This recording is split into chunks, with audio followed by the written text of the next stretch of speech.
Welcome back, Kernels. I just got home from seeing M. Night Shyamalan's newest movie, Trap, so I'm going to be talking all things spoilers about it. So real quick, before we dive in, if you are new here, consider subscribing so you don't miss any other movie reviews like this one. And as we kind of go into the second half of the year here, just, keep those notifications on. Just be ready for any new movie reviews, lists.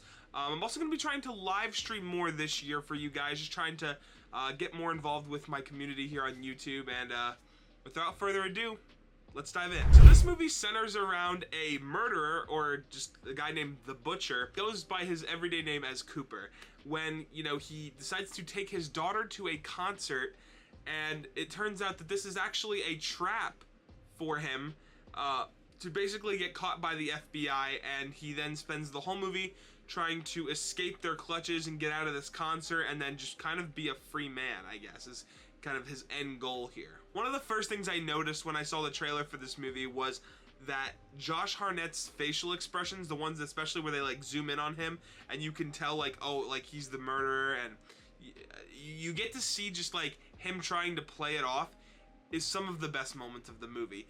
There are points when he'll go to his daughter in the crowd and she's at the concert enjoying herself, and then like a switch like that, he'll turn into murderer mode, instinct fight for survival kind of thing when he's looking at the cops that are all there.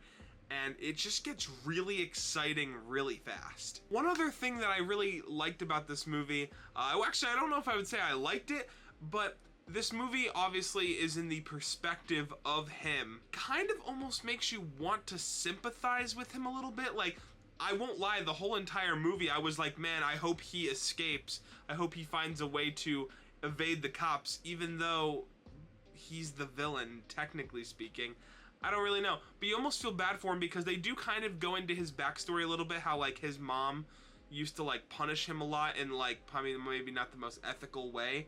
And he grew up, in a kind of, I guess, abusive household. And then that's how he kind of became the guy that he is now. But what's really interesting, kind of like I mentioned before, is that he treats his own family with such care and compassion, try to keep those two lives separate. And you just watch that kind of dwindle down more and more throughout the movie. The way the movie starts is kind of shown in the trailer, where he like starts at the concert, but then like an hour in, it actually leaves the concert. He threatens the main celebrity, like saying like, hey, like if you tell my daughter I'm the murderer, I will kill this one guy, and he like shows it on his phone, and he basically gets the celebrity to like get them out of it. I don't know, it was really cool. I really enjoyed just the way they kept upping the stakes. And I heard a couple people say that they wish the movie ended there. I don't. I really liked getting to see all of this stuff outside of the concert just as much as the stuff that happened in the concert. Towards the end of the movie, we actually find out how the cops knew, or how the FBI knew, that he was going to be at the concert, and they did give little hints like, oh, he had a receipt in his safe house, basically, where he kills all of his victims for the concert.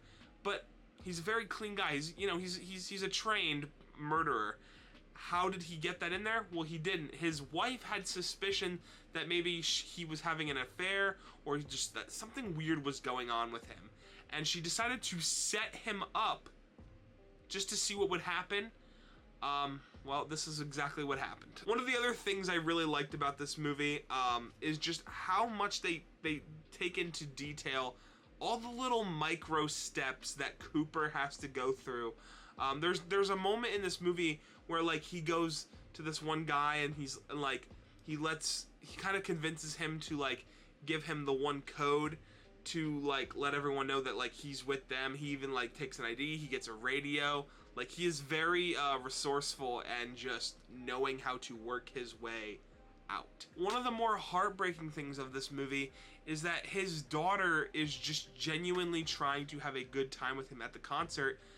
And also, you can kind of tell that that's all he was originally trying to do until he sees the cops. Like, he just genuinely loves and cares about his daughter. Even in the final like moments of this movie where she sees him like being put in handcuffs and arrested and stuff, it comes down to their love, father-daughter thing.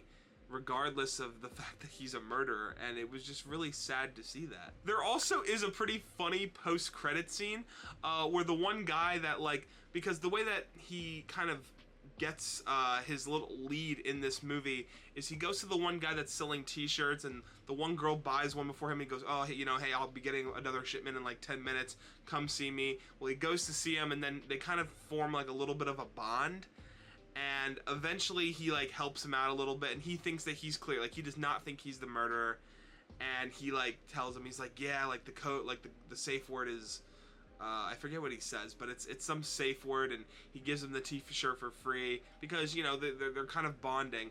Well, the post-credit scene is him finding out on the news that Cooper was the killer, and that was a pretty funny scene because he's just like, I'm never trusting anybody again, ever. I'm not talking to anyone at my job anymore. And I don't know, it was just a fun little bit that they did. I will say this, M. Night Shyamalan definitely knows how to keep you on the edge of your seat. I mean, when I say the entire film, I was like, because even once he leaves the concert, it's like that one. It's the one celebrity that's the concert who she's the one seen in the concert. She knows then he's the murderer, and it's like, especially there's this one point specifically at his house where she finds a way, because he doesn't want to like let his family know that he's the killer. So she like quickly takes his phone. She's like, oh, I'm just calling like an Uber or something. Or she has like a good reason for using his phone. But he gets like really mad because he's been blackmailing her, saying that he's gonna kill who's on his phone, like he has a camera thing. And at that point he has no control over her. And then you watch him go crazy. You don't even see it, you just hear it, all the sounds of him and him going crazy with his family, and that was like a huge break moment that I thought they did really well. Overall, I had a really good time with this movie. I think I even put it in my top 10 for the year. It just really surprised me. I knew I was gonna enjoy it just because I liked the premise that they were going for here, but man, did it really deliver just kind of what I was hoping for to get from this. So let me know what you guys all thought about the movie, and you know, where this kind of ranks in your M. Night Shyamalan ranked movies.